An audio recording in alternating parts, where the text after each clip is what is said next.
আসন্ন ত্রয়োদশ জাতীয় সংসদ নির্বাচনকে সামনে রেখে শেষ মুহূর্তে বড় ধরনের কৌশলগত রদবদল করেছে বিএনপি। দলীয় সূত্র জানায়, ধানের শীষের বিজয় নিশ্চিত করতেই এ পর্যন্ত 15টি আসনে প্রার্থিতা পরিবর্তন করা হয়েছে। এ তালিকায় বিএনপির চেয়ারপারসন বেগম খালেদা জিয়া ও শীর্ষ নেতাদের কয়েকটি আসনও রয়েছে, যেখানে বিকল্প প্রার্থীরা মনোনয়নপত্র জমা দিয়েছেন।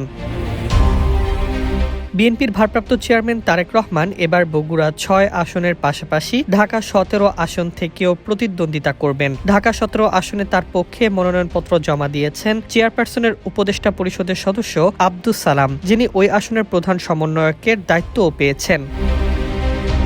সবচেয়ে বেশি পরিবর্তন এসেছে ঢাকা ও চট্টগ্রাম অঞ্চলে। ঢাকা 12 আসনটি বিএনপির ঘোষিত প্রার্থী সাইফুল আলম নীরবের দৃঢ় বন্ধনের আস্থায় শক্তিশালী স্টিলের আরেকটি নাম জেডএসআরএম।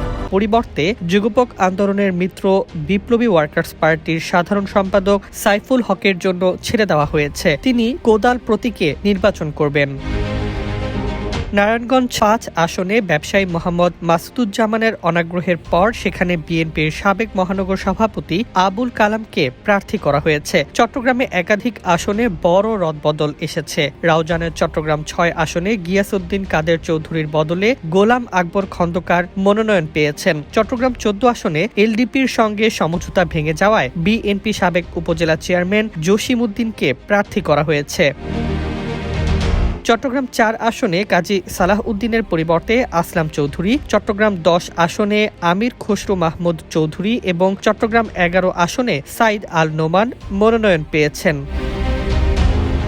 এছাড়া ব্রাহ্মণবাড়িয়া, মুন্সিগঞ্জ, ঝিনাইদহ, নড়াইল, মাদারীপুর ও যশোরের কয়েকটি আসনেও দলীয় ও জোটগত সমীকরণে নতুন প্রার্থী চূড়ান্ত করা হয়েছে। বিএনপির দাবি, এই রদবদল নির্বাচনী লড়াইকে আরও শক্তিশালী করবে। ডেস্ক রিপোর্ট, জয় জয় দিন।